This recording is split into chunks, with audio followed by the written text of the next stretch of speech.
let alone some basic social services. That's why we decided to revolt and take the destiny of our countries into our own hands. Burkina Faso is no longer just a nation on the rise, it is building a future the world never expected to witness.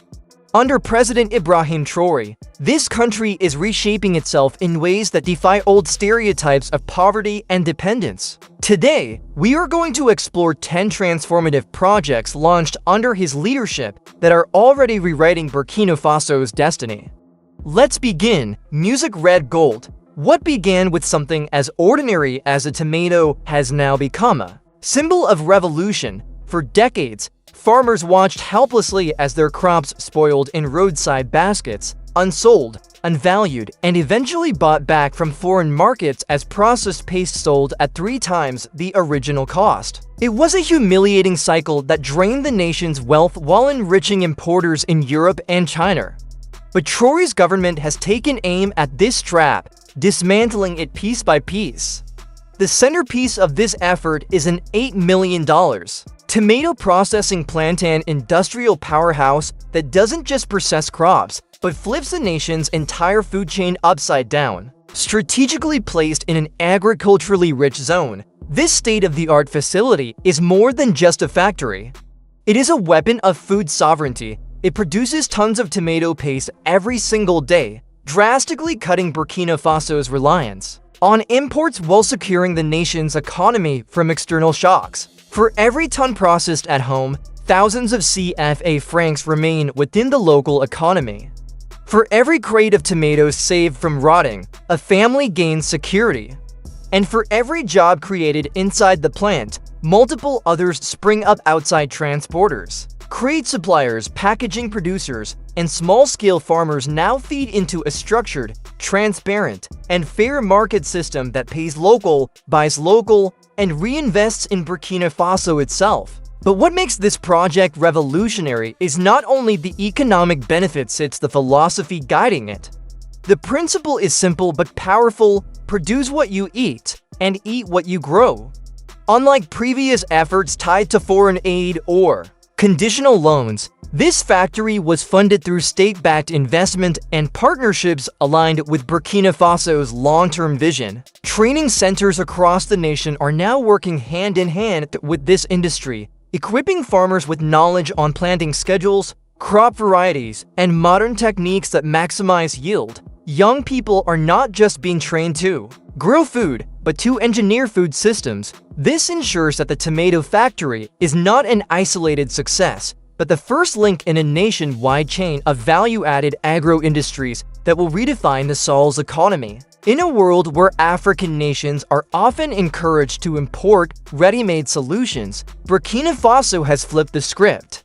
It turns something as ordinary as a tomato into a strategic resource, a form of red gold fueling national independence. But the question is, if tomatoes can spark this level of transformation, what happens when the roads carrying them stretch across borders and connect entire regions? That's where the next project comes in, the $120 million quarter of sovereignty. Before we continue, don't forget to like this video, share it with your friends, and subscribe to our channel for more powerful stories on Black culture, history, civilization, and identity. Now, let's move forward. The corridor of sovereignty. Tomatoes need markets, and markets need roads. Burkina Faso is now building them not just as infrastructure, but as instruments of national control. The $120 million Bobo Dioulasso Ivory Coast motorway is more than just a highway. It is a lifeline of sovereignty stretching from the nation's second-largest city all the way to the Ivorian border. This ambitious project transforms Burkina Faso from a landlocked nation into a nation linked directly to the Atlantic through Côte d'Ivoire's ports. Farmers transporting goods like tomato paste can now move their products faster, cut out exploitative middlemen, and tap into international demand.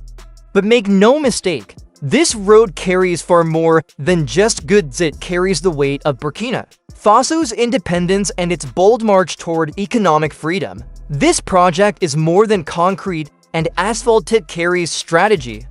Designed for regional integration, the highway is a deliberate strike against the old choke points that kept Burkina Faso economically shackled, forcing its trade routes through corridors dominated by foreign interests.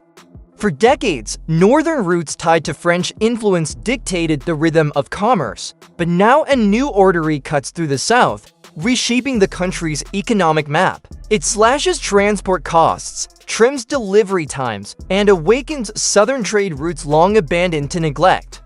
Unlike past mega projects that were often vanity monuments to power, this one is grounded in the realities of national recovery. It is built with local labor, aligned with domestic priorities, and backed by regional partnerships that give it both strength and legitimacy. It is not just a road, it is a lifeline, a vein pumping new vitality into the body of the nation.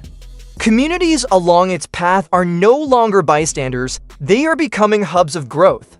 Rest stops evolve into bustling markets, new housing clusters emerge, and logistics hubs begin to hum with activity. Jobs are created, goods move faster, and local economies that once stagnated are now breathing again. For the first time in decades, Burkina Faso is dictating the flow of trade rather than simply following it. A country once branded as landlocked and isolated is rewriting its destiny mile by mile, village by village, turning its geography from a weakness into an advantage. Yet, with all this movement, factories humming, clinics expanding, homes lighting up, a crucial question emerges. How do you power this new momentum without relying on expensive foreign oil or fragile national grids that fail too often? The answer lies in Yellen. The Yellen Solar Power Program is the boldest energy initiative in Burkina Faso's history, and perhaps the most transformative. Supported by the World Bank and the Green Climate Fund, it is connecting over 150 villages and more than 300,000 people to electricity for the very first time. But Yellen is not just about flicking the switch. It is about igniting opportunities, rewiring daily life, and building independence. Mini-grids and standalone solar systems are now powering schools, clinics, markets, and homes, places the national grid never reached and never prioritized. For a rural health center, electricity means vaccines can be stored safely without fear of spoilage. For a classroom, it means education doesn't end when the sun sets. For small businesses, it means refrigeration, lighting, and the possibility of longer working hours. Most importantly, Yellen is clean, decentralized power, no diesel fumes choking the air, no endless foreign oil bills, no abrupt blackouts bringing life to a halt. Local technicians are being trained to install and maintain the solar systems, creating skilled jobs while securing energy sovereignty.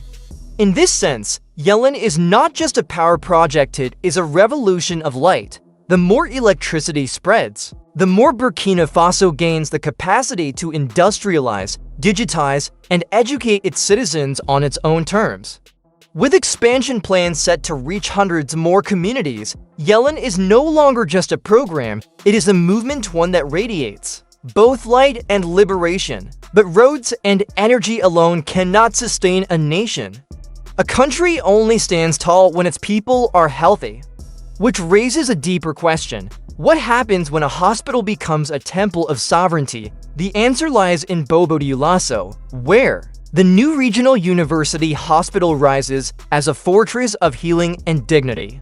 This is not just another medical facility, it is a symbol of sovereignty carved in stone and steel. For decades, the southwest of Burkina Faso suffered silently. Clinics were understaffed, equipment outdated, and the sick were forced to travel long distances for proper care. That era is now being buried. The Bobo-Dioulasso Hospital represents a system reset. Built as both a treatment hub and a training ground, it will heal patients while educating the next generation of doctors and nurses, ensuring the nation no longer needs to depend on foreign professionals or send its sick abroad. Its wards are equipped with surgical theaters, specialized departments, and digital health systems, all powered by Yellen's clean energy. From maternal care to life-saving emergency surgeries, it promises modern medicine at a scale the region has never seen. And it does not stand alone. New ambulance routes and digital data links are being built to connect rural clinics directly to the hospital's central network.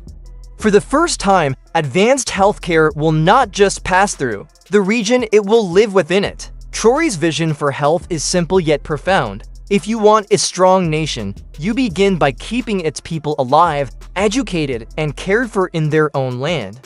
But survival is only the foundation of life. To truly thrive, people need more than healing, they need water.